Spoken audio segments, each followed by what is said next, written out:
La drogue dure par excellence, c'est le tabac. Pratiquement tous les consommateurs vont devenir dépendants. 7 secondes pour que, à partir du moment où vous faites le geste d'inhaler, vous ayez une récompense au niveau cérébral. Bienvenue dans Contradiction, le podcast pour les gens qui se donnent du mal pour aller bien. Le mois sans tabac s'épanouit au sein de ce novembre, orchestrant des initiatives à travers l'Hexagone afin de mobiliser ceux touchés par cette dépendance. 15 millions de Français précisément. Toutefois, pourquoi est-il si ardu de mettre un terme à cette habitude malgré son impérieuse nécessité ? Marine Soussin, psychologue et tabacologue œuvrant à l'hôpital Bicêtre au Val-de-Marne, pour éclairer cette question, esquisse dans quelques vidéos que vous trouverez aisément sur YouTube les fondamentaux de l'addiction à la nicotine. On y apprend notamment que la cigarette crée 3 sortes de dépendance. La dépendance d'ordre comportemental, qui s'installe insidieusement à travers la routine. La dépendance physique, qui signifie que le corps crée de nouvelles réceptivités cérébrales pour accueillir la nicotine. Enfin, la dépendance psychique, qui offre l'illusion de détente et de relaxation. Qu'est-ce qui fait de la cigarette non seulement la drogue la plus addictive au monde, mais celle qui cause le plus de victimes ? Comment mettre toutes les chances de notre côté pour que cette cigarette soit la dernière ? On parle de patch, de vape, d'hypnose, de la méthode Allen Carr. On fait le tour de la seule substance qui ne modifie pas le comportement, mais qui pourtant attire et piège encore pour le geste, la fumée et le soulagement du manque qu'elle crée. La cigarette fut mon addiction première. Elle est celle qui manque encore à mes cafés, mes fins de repas, mes moments de stress ou d'écriture. Elle est celle dont je rêverai encore peut-être dans 10 ans, m'a-t-on dit. Mais elle sort de ma tête un peu plus chaque jour depuis plus de 5 mois. Et m'en libérer est l'une de mes plus belles preuves d'amour envers moi-même. Alors que novembre se part des couleurs de l'automne, donnons-lui également une teinte de défi, celle du mois sans tabac. Bonjour Marine et merci d'être avec nous pour relever ce challenge. Merci de m'avoir invitée et merci pour ces podcasts que je recommande à mes patients. Mais il n'y a pas meilleur compliment de savoir qu'on est recommandé par des psychologues, des tabacologues, des professionnels de l'addiction. Ça veut bien dire qu'on est utile. Oui, tout à fait. Parce que y a à la fois un témoignage des patients et puis à la fois un éclairage sur l'addiction en elle-même, sur ce que c'est, et un apport que certains médecins ou que les psychologues pourraient faire, et c'est très complet. Ah bah merci. En tout cas, je me donne du mal, je mets du cœur à l'ouvrage parce que, en tout cas, comme vous avez pu le voir, je suis concernée à chaque fois, souvent. Donc la cigarette, extrêmement concernée depuis que j'ai 17 ans. Qu'est-ce qu'une tabacologue donnerait comme définition de l'addiction ? Plus largement, qu'est-ce que vous, Marine, vous donneriez ? Ce que j'ai envie de dire, parce que j'ai beaucoup écouté vos définitions, donc j'ai pas envie de répéter tout ce que vous avez déjà bien dit à propos des 5C, par exemple. Moi, ce que j'ai envie de dire, c'est qu'on est inégaux face aux addictions. Certains ont été sensibilisés dès l'enfance, par exemple avec des parents qui fument, ou des cadeaux comme les cigarettes au chocolat, ou comme le champomy, qui est du champagne sans alcool, ou le mojito sans alcool. Donc certains sont sensibilisés dès l'enfance, d'autres vont rencontrer les addictions plus tard en fonction de leurs études. Certaines études sont plus propices à consommer que d'autres, ou d'un milieu de travail. Puis il y a aussi les traumas qu'on rencontre au cours de sa vie. Et puis il y a quelque chose qu'on sait moins, c'est que les femmes sont plus dépendantes que les hommes. Ce sont des recherches qui ont été faites en médecine de genre. Et c'est de plus en plus à la mode, cette médecine de genre. On étudie de plus en plus les différences entre un corps de femme et un corps d'homme. C'est très différent, ce ne sont pas les mêmes hormones. Et les femmes, du fait de leurs hormones, sont plus fragiles face aux addictions. Donc il ne s'agit pas d'un manque de volonté, il s'agit simplement d'un cocktail hormonal.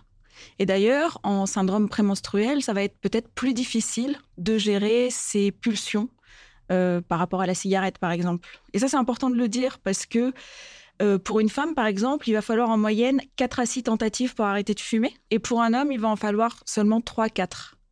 Extraordinaire. Alors ça, voilà, je ne savais pas du tout. En revanche, le syndrome prémenstruel, là, c'est vraiment... on en parlait juste avant, justement, avec notre productrice Marjorie. Étant sous hormonothérapie, en fait, j'ai l'impression, donc c'est un traitement post-cancer, qui met en ménopause, en fait. Et donc, j'ai l'impression d'être comme la veille de mes règles en permanence. Donc, je suis sujette à des pulsions et des envies que je n'avais plus je conçois exactement ce que vous dites sur le SPM. Oui, et c'est vraiment important de le dire et de le redire parce que ça enlève de la culpabilité aux femmes. Ça permet aussi de sortir de cette idée que pour combattre une addiction, ce serait une question de volonté. Merci. Alors que, comme le disait l'un de vos invités quand il parlait des débiteurs anonymes, justement, il disait ce n'est absolument pas une question de volonté, il faut absolument sortir de ça. La dépendance, c'est une maladie neurobiologique, chronique, avec des rechutes. Donc, neurobiologique, ça signifie que ça se passe dans le cerveau, au niveau du circuit de la récompense, que c'est une histoire de neurotransmetteurs, et qu'à partir du moment où on est tombé dedans, dans l'addiction, dans la substance, ça va être compliqué de guérir ce circuit de la récompense. C'est un peu Obélix qui tombe dans la potion magique. C'est un dérèglement, en fait, du circuit de la récompense. C'est ça. À la base, ce circuit de la récompense fonctionne pour tout être humain, on va dire normalement. Quelque chose qui nous procure du plaisir, on a quelque chose qui va déclencher de la dopamine et nous donner cette récompense-là et qui va nous donner envie de refaire cette chose-là qui nous a procuré du plaisir. Oui. Jusque-là, c'est normal. Normalement, ce circuit de la récompense, il s'anime lorsque vous mangez, lorsque vous buvez de l'eau, lorsque vous vous reproduisez, parce qu'il faut absolument, pour la survie de l'espèce humaine, qu'on accomplisse ces 3 activités, parce qu'elles sont essentielles. On avait vu ça avec Sébastien Boller, un neurobiologiste. Ah, bah voilà. D'ailleurs, il y avait 4 besoins fondamentaux qui pouvaient amener à de la dépendance. Il y avait aussi, il y en avait même 5, je crois. Il y avait le fait de récolter des informations utiles. Ah, oui. Donc ça, aujourd'hui, on le voit bien avec Internet et l'infobésité, comme on dit. Et puis, il y avait aussi le besoin de gravir des échelons qui procurent aussi de la dopamine et donc un besoin de le faire. Et c'est ce qui fait qu'on assoit son pouvoir et que les hommes ont besoin de pouvoir. Oui, et c'est ce qui fait aussi peut-être que les enfants ont envie d'apprendre et les enfants ont envie de progresser. Exactement. Et là aussi, c'est essentiel à l'espèce humaine. C'est ça, c'est le statut social un petit peu de monter. Et donc la substance, elle va prendre en otage, en quelque sorte, ce circuit de la récompense, parce que quand vous allez consommer la substance, vous allez produire beaucoup, beaucoup plus de dopamine que lorsque vous mangez, lorsque vous buvez, lorsque vous faites l'amour. Et du coup, on a envie de reproduire ce comportement qui nous apporte tant de plaisir. Et donc on va avoir un dérèglement, c'est en ça que c'est une maladie neurobiologique. Elle est chronique parce que c'est très, très long de guérir, en fait, de remettre en ordre de marche ces neurotransmetteurs. Et on pense même que finalement, on n'en guérit jamais tout à fait. C'est ce qui fait qu'on ne devient jamais non-fumeur. On sera toujours ex-fumeur. Je suis désolée, Rose. Moi, en tout cas, ce qui m'a donné envie d'arrêter de fumer, c'est de devenir cette personne-là, Keren, non-fumeuse. De redevenir celle-là, en tout cas. Pour l'alcool, je vois très bien. Pour la cocaïne aussi. J'aimerais, en revanche, pour la cigarette, un jour, me considérer comme une non-fumeuse. Mais tout ça, c'est dans la tête, de toute façon. On fait ce qu'on veut. Ce serait bien de devenir vraiment non-fumeuse. Là où je dis qu'on reste toujours ex-fumeur... Ouais, c'est que ça revient avec une cigarette. C'est ça. C'est que si vous refumez, vous êtes à risque de réouvrir tous ces récepteurs nicotiniques. Et ce qu'on a du mal encore à s'expliquer, c'est pourquoi on a mis tant d'années pour arriver, par exemple, à 1 paquet par jour. En général, on commence à fumer vers 15 ans, puis il faut, 5, 6, 7 ans pour arriver à 1 paquet par jour. Mais l'ex-fumeur qui a arrêté de fumer et qui rechute, il va finalement, en quelques mois, il est capable de gravir de nouveau ses échelons très rapidement et de revenir à 1 paquet par jour. C'est pour ça que je vous parlais d'Obélix et la potion magique. Il n'a jamais oublié qu'il était tombé dans la potion magique, Obélix. Et il en redemande toujours. Ah ouais, c'est exactement ça, l'addiction. On est tous des Obélix. Comment est-ce qu'on devient tabacologue ? C'est-à-dire, est-ce que l'addiction, déjà, à la base, vous fascinait ? Et pourquoi la nicotine particulièrement ? En fait, déjà, après, j'espère que vous allez nous expliquer exactement de quoi est composée une cigarette. Donc, qu'on ne mélange pas tout, le tabac, la nicotine, les produits, l'ammoniac, enfin, tout ce qu'il y a. Donc, qu'est-ce qui vous a attiré dans ce métier de tabacologue ? Je travaillais dans un service d'addictologie. Ouais. Et on se rend compte rapidement que finalement, la drogue dure par excellence, c'est le tabac. Pratiquement tous les consommateurs vont devenir dépendants au tabac. Alors que vous pouvez consommer de l'alcool et avoir l'alcool seulement festif, récréatif, et ne pas devenir dépendant. Alors qu'à partir du moment où vous fumez une cigarette, il y a de fortes chances pour que plus tard, vous soyez fumeur. Les jeunes, à 17 ans, ils vont essayer différents produits. Ils vont essayer le cannabis, la cocaïne, l'alcool, le tabac. Et à 50 ans, en général, Ils ne seront pas cocaïnomanes, ils ne seront pas alcoolodépendants, ils seront peut-être plus fumeurs de hashish, mais en tous les cas, ceux qui ont touché à la cigarette seront fumeurs, pour beaucoup d'entre eux. La nicotine dans une cigarette, c'est la deuxième drogue la plus addictive après l'héroïne. Ah ouais. Donc c'est vraiment la drogue dure par excellence. Qu'est-ce qui la rend si addictive? Et déjà, pourquoi est-ce qu'on a des capteurs nicotiniques? C'est hallucinant que le corps ait ces capteurs-là. Ce qui rend la nicotine dans la cigarette très addictive, c'est le fait que les industriels aient rajouté dans les cigarettes de l'ammoniac. L'ammoniac, c'est une des 7000 substances que l'on trouve dans les cigarettes, une fois qu'elle est allumée, qu'elle se consume. Mmh. Et l'ammoniac permet de rendre basique la nicotine, pH basique. Mmh. On peut aussi baser de la cocaïne et en faire du crack. Et à partir du moment où vous basez une substance que vous inhalez, l'absorption au niveau pulmonaire va être fulgurante, de l'ordre de quelques secondes seulement. On dit 7 secondes, pour qu'à partir du moment où vous faites le geste d'inhaler, vous ayez une récompense au niveau cérébral. Et c'est ce laps de temps qui est tellement court, qui est 2 fois plus court que si vous faisiez une intraveineuse, qui fait que vous devenez très dépendant. Plus une substance agit rapidement sur le cerveau, en faisant du bien, plus elle a de risques de vous rendre dépendant.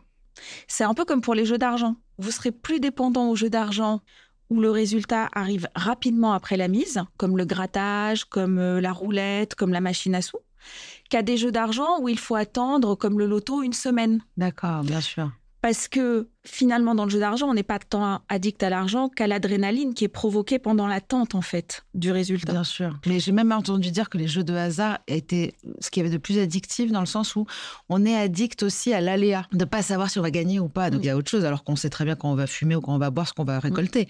Le jeu, il y a en plus ce facteur aléa qui rend beaucoup plus accro. Je pense que c'est cet aléa qui crée ce shoot d'adrénaline. Ouais, c'est ça. Parce que finalement, on parle souvent d'addiction avec substance ou d'addiction sans substance, mais en fait, on se rend compte que dans la plupart des addictions sans substance, qu'on appellerait les addictions comportementales, finalement, on est addict aux substances qu'on crée nous-mêmes. Les endorphines, l'adrénaline, la kétamine-like, ce genre ou les endocannabinoïdes, quand vous courez un marathon, par exemple. On sécrète des choses qui ressemblent à ce qu'il y a dans un pétard, quoi. Oui, et c'est bien pour ça qu'on a les récepteurs. Ah ouais. Mais c'est ça qui est fou, tous ces récepteurs dans ce corps. On a même des récepteurs pour certaines drogues de synthèse. Oui, c'est de plus en plus à la mode parce qu'elles sont pas très chères. Ouais, mais ce qui est fou, c'est que le corps humain ait des récepteurs pour quelque chose qu'on a créé. Oui, mais parce que finalement, le corps humain a aussi besoin de se dissocier. Par exemple, quand vous vivez une agression qui dépasse votre entendement. Oui, extraordinaire. Comme par exemple, un accident, un viol. À ce moment-là, ce qui se passe, c'est que la charge émotionnelle est tellement forte, c'est tellement incompréhensible ce qui se passe au niveau cérébral, que votre corps sécrète en continu du cortisol, normalement pour vous aider à fuir, et sécrète aussi de l'adrénaline. Voilà, ces 2 substances, cortisol et adrénaline, normalement vous êtes soit à vous battre en vous oxygénant, en vous suroxygénant et en fabriquant du glucose, soit à fuir.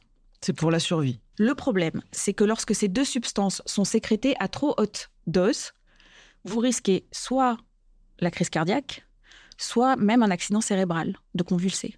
Donc, le corps a créé un mécanisme pour disjoncter le système, comme quand il y a une surchauffe électrique, ça disjoncte. Pour faire disjoncter le cerveau va sécréter des endorphines, c'est-à-dire un peu comme un dérivé de la morphine, et des kétamine-like. La kétamine, c'est utilisé en anesthésie. Pour les chevaux même. Exactement. Donc, les endorphines et les kétamine-like vont permettre tout d'un coup de ne plus sentir la douleur, d'arrêter de sécréter de l'adrénaline et du cortisol. À partir du moment où vous sécrétez des kétamine-like et des endorphines, vous vous dissociez naturellement. Naturellement, les victimes vont dire « j'avais pas mal » ou « c'était pas mon corps ». J'étais pas là, je regardais la scène, mais c'était pas moi. Ou non, je sais pas combien de temps ça a duré. Non, je sais pas dans quelle pièce on était. Tout ça, c'est de la dissociation spatio-temporelle. Et ça peut durer des années en plus. Oui, et c'est une déconnexion par rapport à son corps. Ce phénomène protège la victime pendant l'agression, mais il y a un coût, un prix à payer pour cette dissociation. C'est que finalement, ce qui est en train de se passer ne va plus être relié aux émotions, puisque vous êtes dissocié, et ne va plus être stocké dans une mémoire biographique. Ça va se stocker en mémoire traumatique. Et cette mémoire traumatique, elle peut être réactivée après à n'importe quel moment. Les victimes, quand elles sont réactivées à cause de ces stimuli, ont l'impression de revivre l'agression. C'est ce qu'on appelle les réminiscences, les reviviscences. Pour éviter ça, il y a une manière très simple, c'est de se redissocier. Et pour se redissocier, c'est très simple, vous prenez des drogues. Je trouve ça brillant d'avoir ce résumé de la situation, en fait, de comment est-ce qu'on arrive à finalement avoir besoin des drogues comme une automédication, puisqu'à la base, c'était notre cerveau qui produisait, notre corps qui produisait tout ça, et qu'il va falloir qu'on le reproduise nous-mêmes. Donc, c'était une citation du docteur Carilla qui dit « Le plus grand dealer de drogue, c'est notre cerveau ».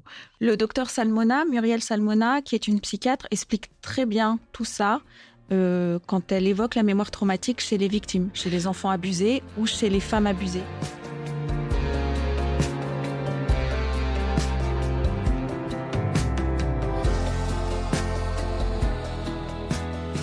Alors on a été très loin, mais c'est extraordinaire pour comprendre l'addiction, parce que la cigarette, finalement, c'est une addiction comme une autre, sauf qu'elle est licite, qu'on peut y avoir accès quand on veut, que ça passe, pour l'instant ça passe encore, hein. Les gens ne sont pas en train de vous sauter dessus en vous disant « Quoi, tu fumes ?» Alors que là, si tu fais un rail de coke devant tout le monde, ça va pas se passer de la même façon. On sait aujourd'hui que les coûts liés au tabagisme sont de 26 milliards par an. Donc, ça revient à 1 800 € par contribuable, j'ai lu. Donc, c'est incroyable. C'est à peu près pareil pour l'alcool, hein, je crois. On n'est pas loin. Donc, les coûts, qu'est-ce que c'est, en fait, hein? C'est tout ce qui touche aussi au traitement. Le coût social du tabac, c'est quoi? Le tabac fait perdre en moyenne 10 ans d'espérance de vie aux fumeurs. Voilà. Un fumeur sur 2 va mourir précocement de son tabagisme. Le tabac est responsable de 17 cancers chez l'être humain. Par exemple, on ne le sait pas, mais le cancer de la vessie, c'est souvent le tabac qui en est responsable. Et puis, il y a toutes les maladies coronariennes, l'AVC par exemple. Et le tabac est également responsable d'une maladie dont on parle peu, qui a pourtant la même prévalence que le diabète. Donc, c'est vraiment répandu. C'est la bronchopneumopathie chronique obstructive, qu'on appelle plus communément la BPCO. C'est par exemple ces personnes que vous voyez marcher dans la rue qui traînent derrière elles une bouteille d'oxygène. Pour le dire avec un grand raccourci, ça crée en quelque sorte des trous. Le tabac va créer des trous dans les poumons et c'est irréversible. C'est-à-dire que vous perdez une partie de votre capacité pulmonaire et que vous ne pourrez pas en guérir. Donc si vous ne vous arrêtez pas de fumer, la BPCO va continuer son travail de destruction. Donc là, il n'y a qu'une seule chose, c'est s'arrêter de fumer rapidement quand on est atteint de BPCO. Et les femmes sont plus sujettes à cette maladie. Il faut vraiment en parler parce qu'une fois qu'on perd 40% de sa capacité respiratoire, on est très handicapé, rien que pour monter les étages, pour faire ses lacets. Et puis, du coup, ça fait travailler le cœur. Et donc, ça entraîne tout. Comorbidité. Merci. C'est ça. Mais bon, la cigarette, malgré tout ce qu'on sait, on voit les images sur les paquets, on entend beaucoup depuis des années maintenant des discours comme le vôtre, on sait. Qu'est-ce qui fait pour les drogues en général, mais la cigarette en particulier, qu'on sait, mais qu'on n'arrête pas? C'est complètement fou. C'est-à-dire qu'on trouve même, on rationalise, le nombre de fumeurs qui disent « il faut bien mourir de quelque chose », cette phrase, où on n'a qu'une vie, je trouve ça fou qu'on arrive à justifier de s'empoisonner en prônant en plus une sorte d'épicurisme en disant on se fait du bien, quoi. Il y a certainement plusieurs facteurs. Ce qu'on disait déjà, c'est que c'est la deuxième drogue la plus addictive après l'héroïne, d'après certaines études. L'autre chose, c'est qu'elle est en vente libre, donc c'est facile d'en trouver. Et plus un produit est facile d'accès, plus c'est difficile de se sevrer. Notamment, par exemple, pour les alcoolodépendants. On trouve de l'alcool partout, tout le temps. Quand vous êtes à table, ça ne choque personne qu'on vous resserve, alors que vous n'avez rien demandé. Par contre, on ne vous resservirait pas de la purée si vous avez terminé votre purée, sans vous demander votre avis. Mais par contre, on vous resserre de l'alcool, alors que vous n'avez rien demandé. C'est quand même très intrusif et ça ne choque personne. C'est socialement accepté et valorisé. Donc, ce sont ces mécanismes-là qui font que s'arrêter de consommer la substance est difficile. À l'époque, la cigarette, on n'arrêtait pas de dire, vas-y, on forçait les gens à fumer. C'est ça. Aujourd'hui, heureusement, c'est plus le cas. Alors, c'est plus le cas parce qu'on a drastiquement augmenté le prix du paquet. Ah oui, c'est vrai aussi. Ouais. Les études montrent que si on veut diminuer la prévalence du tabagisme dans un pays, il faut fortement augmenter le prix du paquet, d'un seul coup. C'est la mesure qui marche le mieux, mieux que toutes les campagnes de prévention. Mais d'un seul coup, ça serait mieux. Oui, d'un seul coup. C'est-à-dire, il ne faut pas le faire centime par centime. Bah oui. Il faut tout d'un coup augmenter le prix du paquet.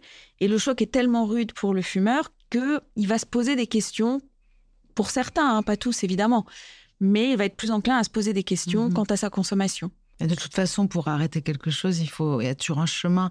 C'est pas forcément du jour au lendemain. Je sais que moi, par exemple, à partir du moment où le paquet est passé à 10 €, je commençais à me dire vraiment, je me sentais...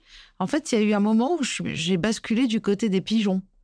Genre le côté, je suis un pigeon, je suis en train de donner 10 balles à quelqu'un pour m'empoisonner et je lui dis merci. Ça me l'a fait d'un coup. Et c'est vrai que c'était dû sûrement au fait de plus avoir la monnaie quand on donnait 10 €, par exemple.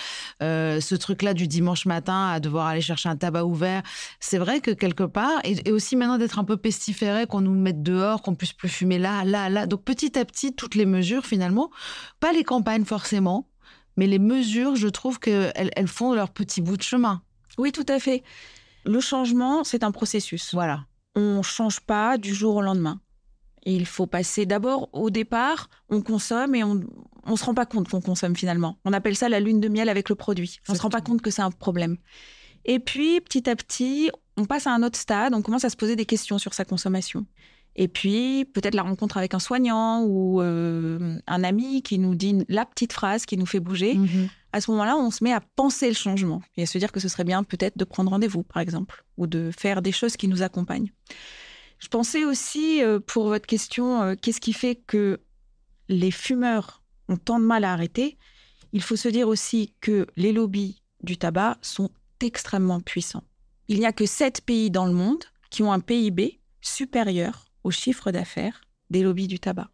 Donc en fait, la lutte est difficile, très difficile. Les lobbies du tabac se sont spécialisés dans la désinformation, dans le fait de semer le doute dans l'esprit des consommateurs. C'est important de soulever ça parce que je pense que les fumeurs qui écoutent, vu qu'on n'arrive pas à trouver de solution miracle pour dire à quelqu'un d'arrêter de fumer, je trouve que justement, en semant des graines dans les esprits des gens, et déjà ce que vous êtes en train de faire, je vais vous laisser continuer justement à ce sujet-là, mais c'est très important que le fumeur prenne conscience qu'il y a une désinformation et qu'il y a surtout de la manipulation. Et est-ce qu'on a envie d'être manipulé ? Enfin voilà, il faut se poser cette question-là, je trouve. Mais oui. Par exemple, la publicité est interdite sur le tabac, mais on ne se rend pas compte que sur les réseaux sociaux, énormément d'influenceurs font de la publicité pour les jeunes sur la cigarette. Et ça échappe à la plupart des adultes. Ensuite, on pense... Quel genre de publicité ? Il y a des matchs pour tester des cigarettes. Ah ouais. Il y a des concours pour fumer le plus de cigarettes possible en un temps record. Et puis, il y a énormément d'événements. Des concerts qui sont sponsorisés par des marques de cigarettes. Et donc, quand ces concerts sont filmés et qu'on les retrouve sur Instagram, en fait, on voit les marques derrière de cigarettes. Et puis, on voit aussi des cendriers avec le logo de la marque. Tout ça, c'est de la publicité qui échappe au contrôle, finalement, et qui circule librement. On se rend même plus compte, même moi, je ne me rends pas compte. Ouais. Oui, mais elle cible plutôt les jeunes, parce que l'intérêt de l'industrie du tabac, c'est les jeunes. Parce que plus ils attrapent un consommateur jeune, plus ils l'auront captif pendant de nombreuses années. Ah, mon Dieu. Parce que plus vous commencez jeune, et plus vous serez dépendant. Parce que le cerveau est plus malléable à la substance. Surtout à l'adolescence. Exactement. Et donc la dépendance sera d'autant plus forte que le début des consommations sera tôt. Et puis les jeunes ont cette souffrance un petit peu aussi de l'adolescence, de chercher leur place, de vouloir appartenir. Et en fait, la cigarette permet d'appartenir à un groupe. On se retrouve pour fumer des clopes, quoi. Ouais. L'industrie du tabac aurait également fait circuler une idée qui nous pose beaucoup de problèmes actuellement comme tabacologue, c'est qu'on ne peut pas fumer avec un patch. Alors, dire ça à un fumeur, ou qu'un fumeur croit qu'on ne peut pas fumer avec un patch, c'est un fumeur qui va refuser la substitution nicotinique. Parce que c'est très compliqué pour un fumeur de s'entendre dire « Tenez, mettez ce patch-là, mais demain, vous fumez plus. » Mais ça, c'est complètement faux. On peut fumer avec un patch. Et tous nos patients fument avec des patchs au début du sevrage. Et ça, c'est une grande tranquillité d'esprit et c'est un grand confort pour les fumeurs. Ça enlève toute l'anxiété du sevrage. On va revenir justement à la façon dont vous aidez vos patients. Vous préconisez, vous prenez même, enfin, vous êtes pro-patch. Ça fait partie vraiment de votre manière de sevrer vos patients. Et donc, vous incluez aussi la vape pour des shoots de nicotine. Donc, vous allez nous expliquer comment ça fonctionne. Et c'est vrai, avec moins d'anxiété, beaucoup moins d'anxiété, j'imagine, pour ces patients-là qui auront leur dose de nicotine progressivement diminue, c'est ça? Oui. La chance qu'on a avec la cigarette, avec la nicotine dans la cigarette, c'est que comme pour l'héroïne, on a isolé la molécule qui rend dépendant. Et cette molécule, on peut la donner au patient sous une autre forme. Une forme qui va l'accompagner dans le sevrage pour que ce sevrage se passe sans douleur. La molécule, c'est la nicotine. C'est la nicotine. D'accord. Donc le tabac, lui, a de la nicotine à l'intérieur de lui. C'est ça, les feuilles de tabac? Les feuilles de tabac contiennent de la nicotine, comme les feuilles d'aubergine, parce que la nicotine est un insecticide naturel. Ah. Donc on la trouve naturellement, la molécule nicotine, dans beaucoup de plantes. C'est un insecticide. On penserait même qu'il y aurait peut-être nécessité d'une dépendance, ce ne sont que des suppositions. À l'aubergine. À la nicotine, parce que ça permet aussi un déparasitage de l'intestin. Ce serait pour ça Bien que sûr. certains singes consommeraient des feuilles de tabac, parce que ça leur permet de se déparasiter. Alors la supposition, ce serait, du coup, est-ce que c'est à ça que servirait la dépendance à la nicotine, puisque finalement, elle a aussi des bienfaits. Elle a des bienfaits qui sont d'ordre gastrique. Une cigarette, quand elle est éteinte, elle contient 1500 substances chimiques.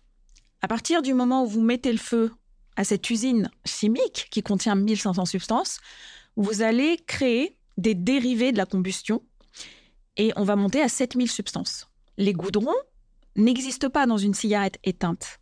Les goudrons, ce seront les premiers cancérigènes. Mais à partir du moment où vous allumez la cigarette, il va y avoir, par le processus de combustion, création de goudron. De la même manière qu'il y a création de monoxyde de carbone, qui est un gaz de la combustion. Le monoxyde de carbone, vous le retrouvez quand vous faites un feu de cheminée. Si vous aérez pas la pièce, et s'il n'y a pas d'aération dans cette pièce, vous pourriez mourir asphyxié au monoxyde de carbone. C'est ce qui arrive en hiver quand il n'y a pas de ventilation dans les appartements. Donc le monoxyde de carbone, lui, va être responsable des maladies cardiovasculaires, les goudrons, surtout des cancers. Parmi ces 7000 substances, c'est la molécule qui rend dépendant. Mais elle ne tue pas. Quand même, moi j'ai vu pour des opérations ou certaines choses que j'ai dû faire dernièrement, on me demande toujours si je fume. Enfin, il faut pas fumer pour pas mal de raisons. Est-ce que la nicotine, elle, aurait des effets secondaires néfastes quand même? Alors, c'est pas la nicotine, là encore. Non. C'est l'objet cigarette du fait de la combustion. Le fait que vous inhaliez du monoxyde de carbone, ça va vous mettre en hypoxie. C'est-à-dire, ça va vous sous-oxygéner.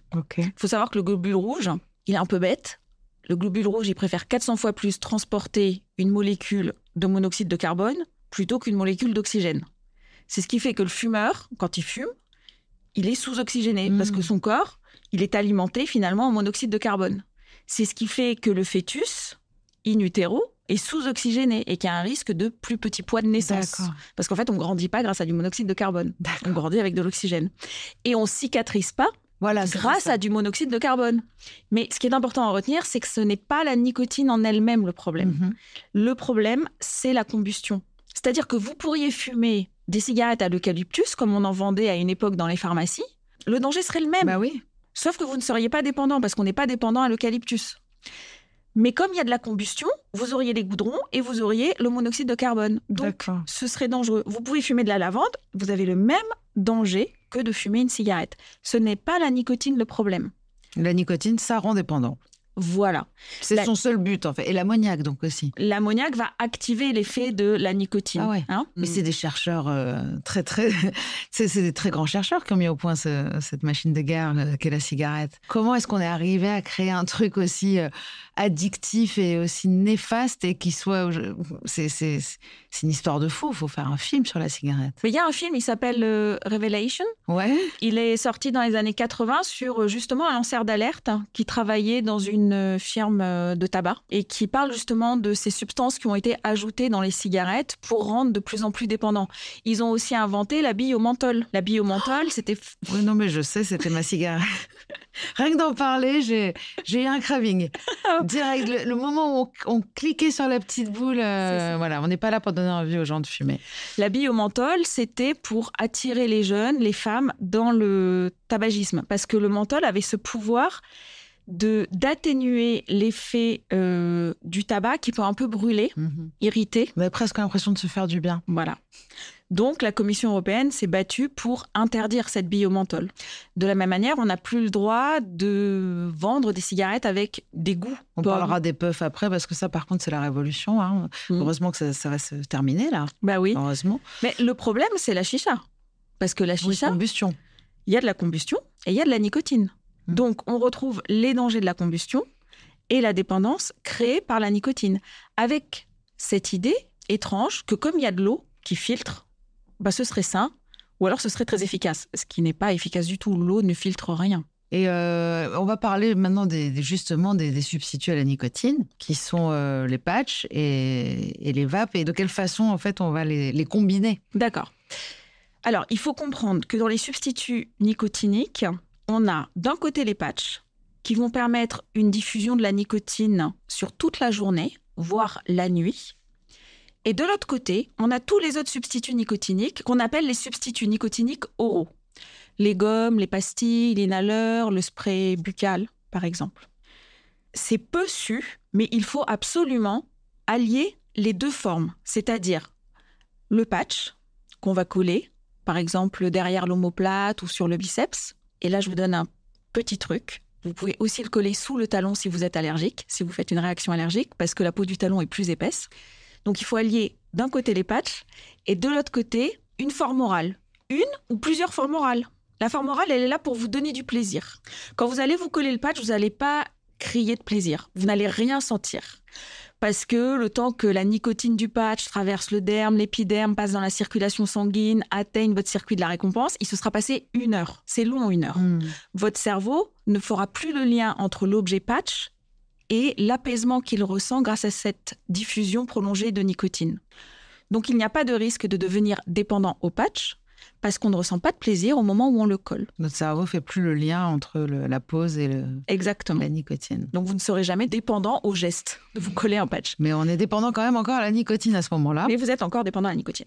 Le problème du patch, c'est que c'est bien, ça vient gaver, remplir vos récepteurs nicotiniques. Oui, moi j'avais fait ça il y a quelques années. J'avais l'impression d'être en lendemain de soirée où on a trop fumé.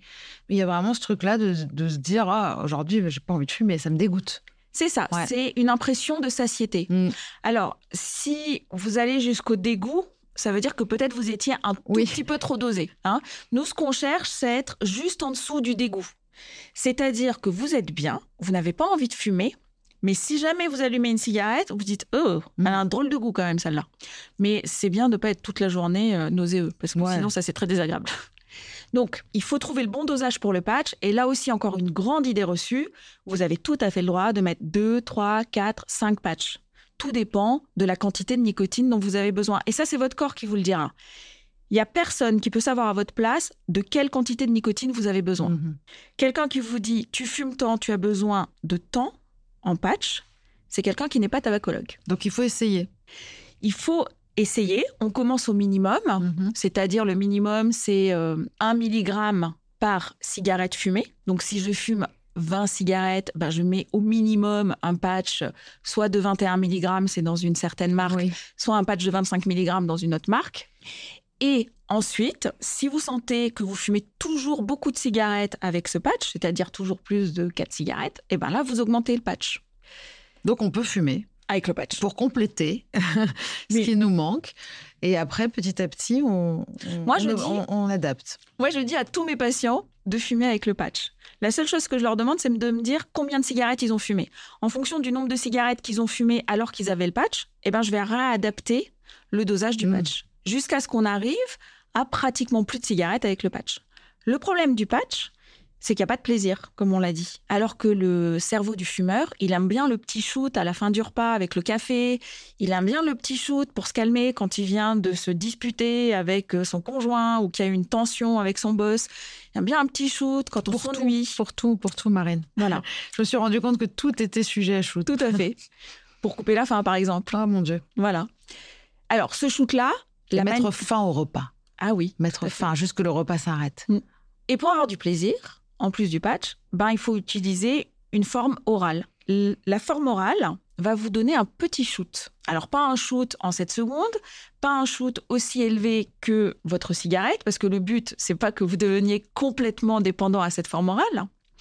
Le but avec ces formes orales, c'est de vous donner du plaisir tout en déshabituant votre cerveau au shoot en 7 secondes.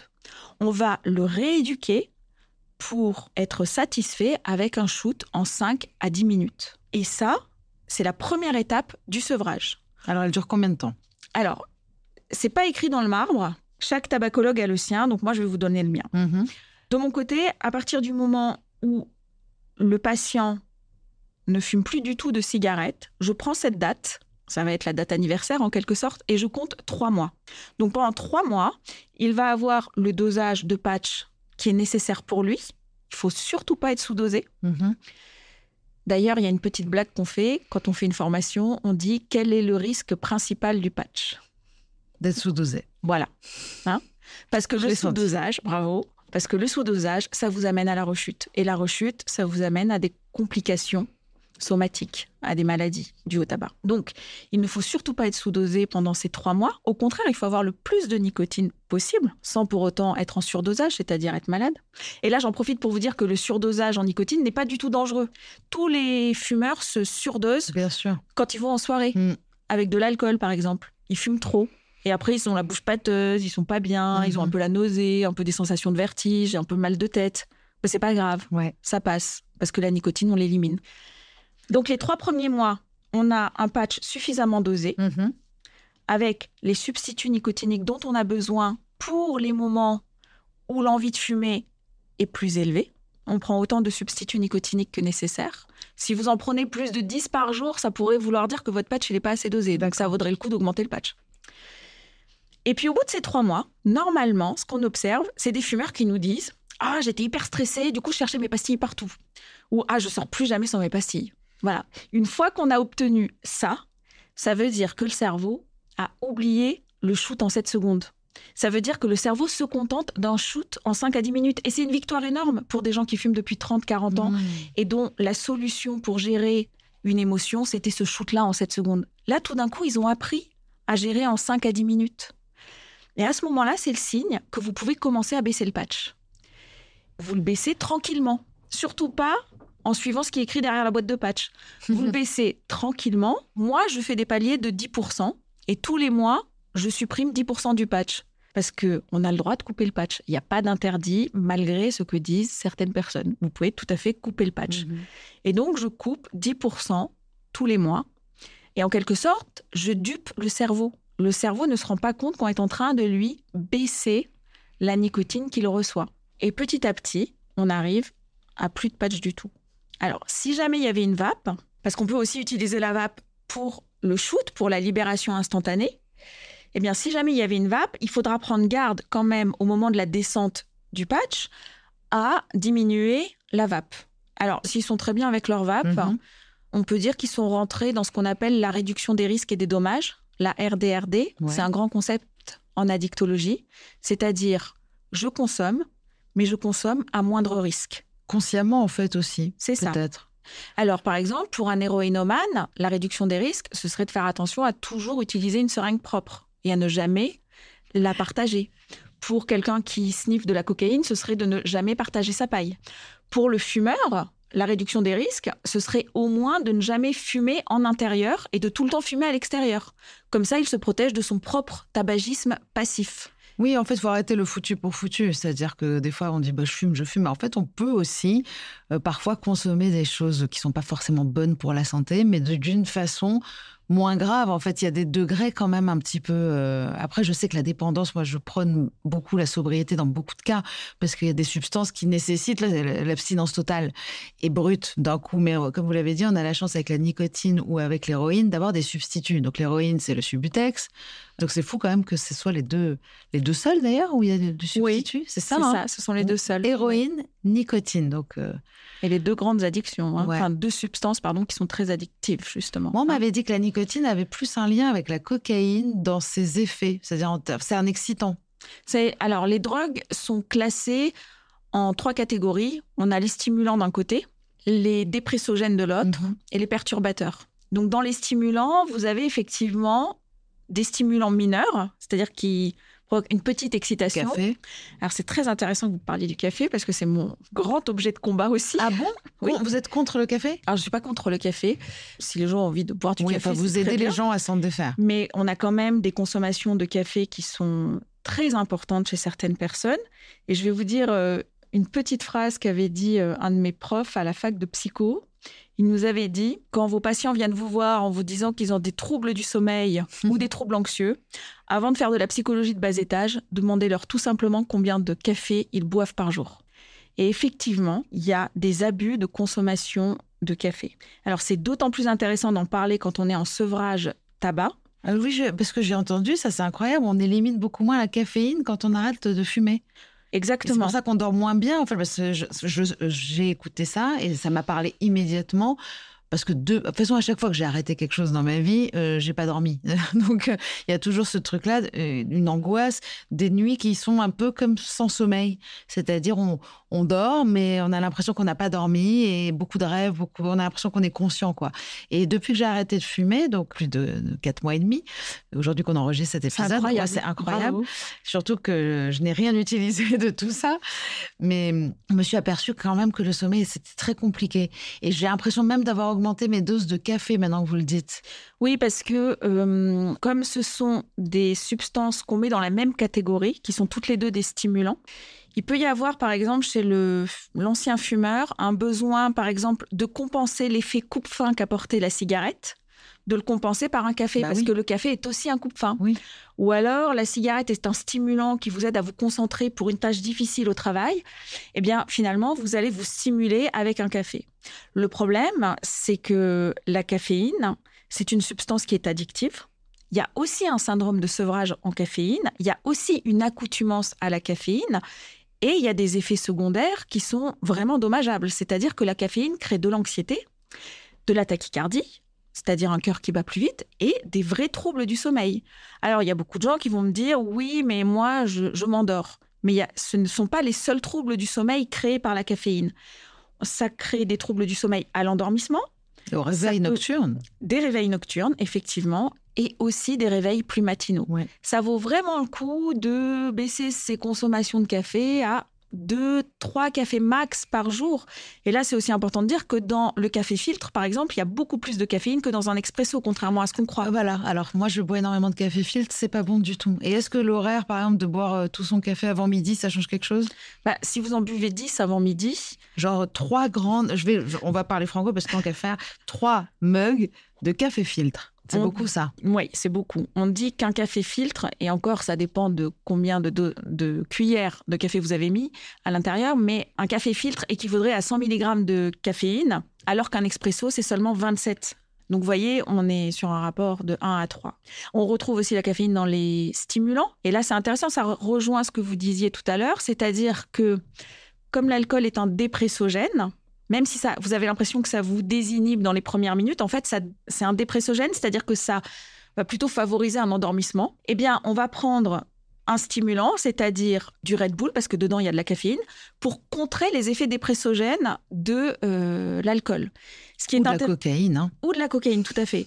Et ça existe depuis la nuit des temps, parce qu'avant, il y avait le pouce café avec le Calva. Après, il y a eu whisky coca. Après, il y a eu... Vodka Red Bull, voilà. Hein, donc, on est toujours en train de chercher... Oui, on est toujours en train de chercher la substance et sa contre-substance. C'est pour ça qu'il y a des co-addictions. C'est qu'en fait, la personne qui est dépendante va chercher à s'équilibrer finalement. Bien sûr.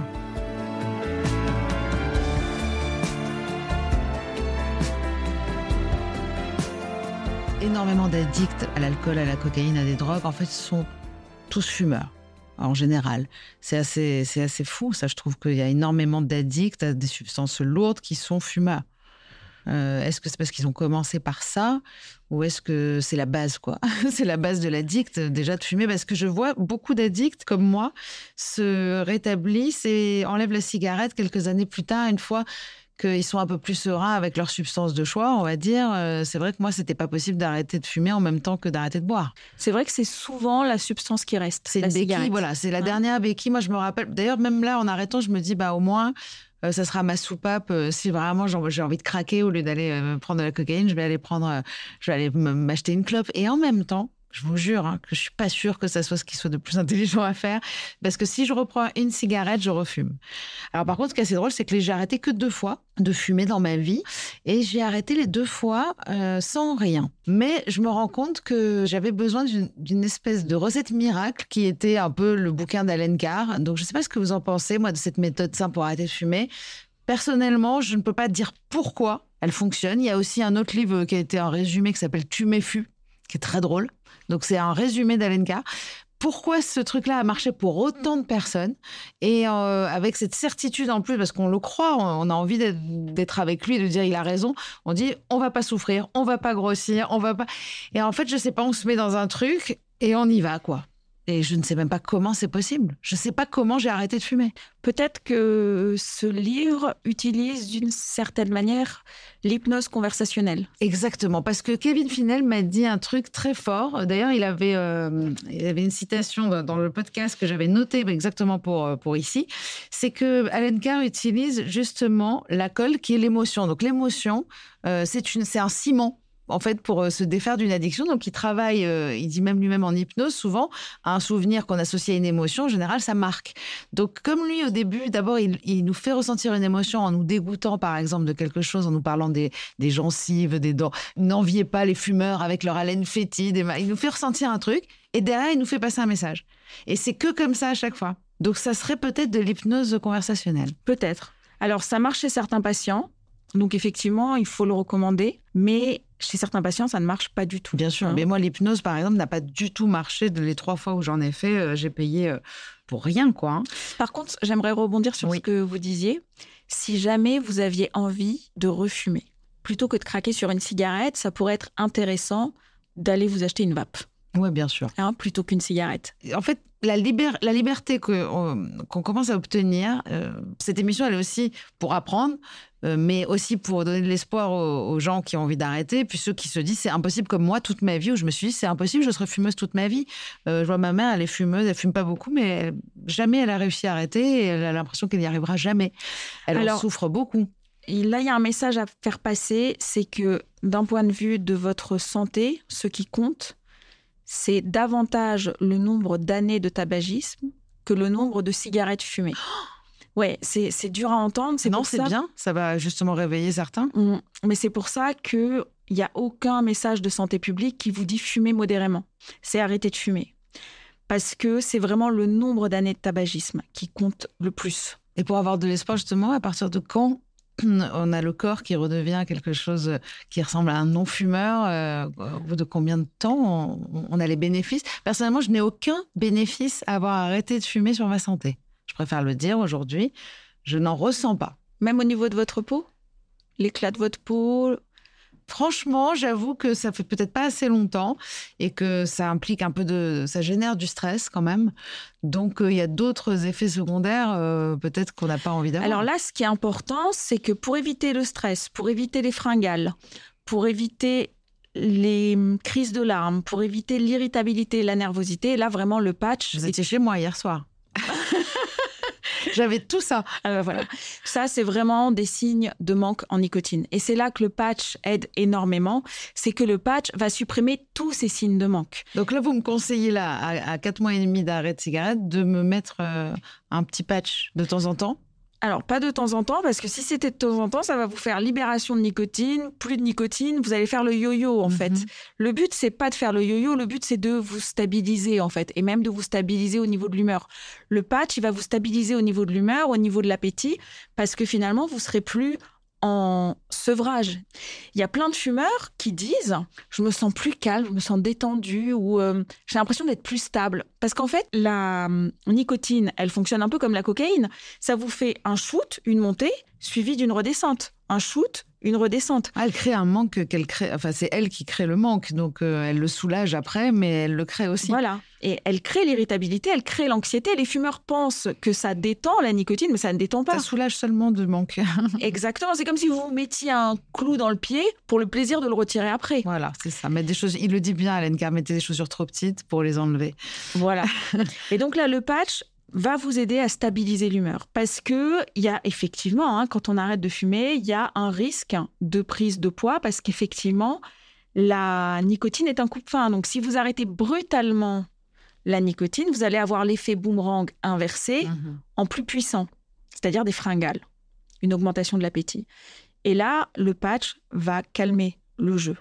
Et là, c'est important d'avoir une substitution nicotinique, par exemple, pour éviter ces effets-là, ou pour avoir une stabilité de l'humeur. Parce qu'il y a aussi des patients qui souffrent de crises de larmes quand ils arrêtent de fumer. Et là aussi, le patch va aider. Oui. C'est très dépressivant d'arrêter de fumer. D'abord, quand on prend du poids, déjà, beaucoup de gens reprennent la cigarette parce qu'ils se disent « moi, je préfère fumer que d'être gros ». Mais je le sais, je l'ai dit moi-même. Il y a des moments où c'est trop violent, la prise de poids et la faim qu'on a. Et surtout, moi, j'ai la sensation parfois, c'est aussi parce qu'il y a plein d'addictions dans ma vie, que il me manque un truc, mais je ne sais pas quoi. Donc, c'est horrible. C'est ce truc-là de se dire du coup, je vais manger un truc parce que c'est le seul truc que j'ai sous la main. Si vous aviez des substituts nicotiniques, ça apaiserait tout ça. Parce que se sevrer d'une addiction, on n'est pas obligé de le faire dans la violence, dans la souffrance. Surtout quand les substituts existent. Et quand le substitut existe, ça va se faire sans volonté. Moi, ce que je dis à mes patients, c'est qu'il faut que ça se passe le plus en douceur possible, sans effort. Mais oui, parce qu'on a la chance d'avoir le substitut, donc c'est pas la peine de lutter. L'hypnothérapeute Kevin Finel disait qu'en général, tous les gens qui ont fait les choses par effort sont plus sujets à la rechute. Mais oui, parce qu'en fait, la volonté, c'est pas inépuisable. La volonté, les gens, ils en ont besoin pour vivre, pour gérer les enfants, pour se disputer avec son conjoint, pour travailler, pour gérer une panne de voiture. La volonté, vous en avez besoin pour ça. Vous pouvez pas utiliser toute votre volonté 20 fois par jour pour lutter contre 20 envies de cigarettes. C'est hyper intéressant ce que vous dites. Parce qu'en fait, on a un quota de volonté. Et à un moment donné, si on met tout dans la cigarette, déjà, on n'arrive plus à faire le reste. Et en effet, la volonté, en plus, à un moment donné, elle s'évapore. Et puis quand il n'y en a plus, moi, je sais que la première chose qu'on a envie de faire, c'est d'aller consommer. Oui, quand ce sera le problème de trop, oui. Vous dites, j'en prends une et je vais gérer le problème. Donc, ne comptez pas trop sur votre volonté. Les addictologues sont les premiers à vous dire, ce n'est pas une question de volonté. La dernière chose que je voulais vous dire, c'est que ce serait important, par exemple, dans votre cas, d'analyser pourquoi vous avez rechuté. Quand on essaye de se sevrer, c'est aussi il faut faire une analyse des rechutes. Et l'analyse des rechutes, ça permet de connaître ces moments de fragilité, de connaître les moments où on est plus à même, les contextes aussi, où on est plus à même de reprendre le produit. Et c'est aussi pour ça que plus les gens essayent d'arrêter, ça c'est un grand message d'espoir, plus vous essayez d'arrêter, plus vous allez finir par y arriver. Parce que plus vous essayez d'arrêter, plus vous connaissez vos signes de manque, comment vous réagissez quand vous avez très envie, plus vous connaissez aussi dans quelles circonstances vous rechutez. Et ça vous renforce et vous devenez expert de votre propre consommation. Et finalement, un jour, ça va finir par marcher. Oui, moi je pense aussi. Je pense que en fait, plus on essaie, plus on a de chances d'y arriver. Que le déclic, c'est pas du jour au lendemain, et que petit à petit, on essaye de semer des graines de sobriété.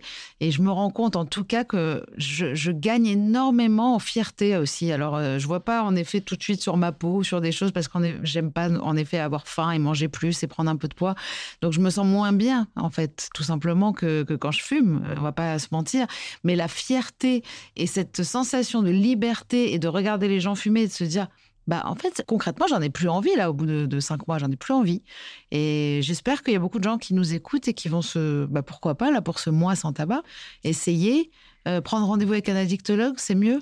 Alors je dirais plus précisément prendre rendez-vous avec un tabacologue. Qu'est-ce que j'ai dit? Un addictologue. Ah oui.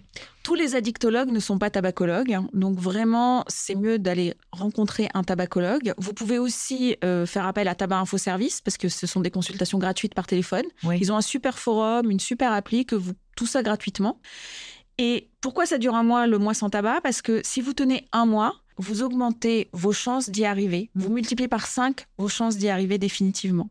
Donc, c'est déjà un premier pas. Et le faire en groupe, c'est-à-dire avec des amis, des collègues, c'est aussi multiplier les facteurs de réussite. Donc, il ne faut vraiment pas hésiter. En plus, il y a une chance, c'est que c'est l'hiver et que c'est le moment où on fume dehors à se geler, qui est assez horrible. C'est pas l'été où tout le monde fume dehors. Donc déjà, c'est le bon moment, je trouve, pour arrêter et se libérer, tout simplement. Et bien respirer. Merci beaucoup. Merci Marine. Merci à vous. Ce podcast est soutenu par la mission interministérielle de lutte contre les drogues et les conduites addictives. La Mildeca anime et coordonne les actions du gouvernement en matière de lutte contre les toxicomanies. Contradiction, ce n'est pas seulement un podcast. C'est aussi un livre qui s'en inspire, mais qui lui est surtout complémentaire. Alors vous y trouverez des réflexions autour de la dépendance, de ce que j'ai appris, des solutions que j'ai trouvées. Contradiction, le livre est disponible à peu près partout aux éditions Erol. Rendez-vous dans 15 jours sur toutes les plateformes d'écoute pour un nouvel épisode. Et en attendant, retrouvez-nous sur les réseaux sociaux de Rose et de Contradiction.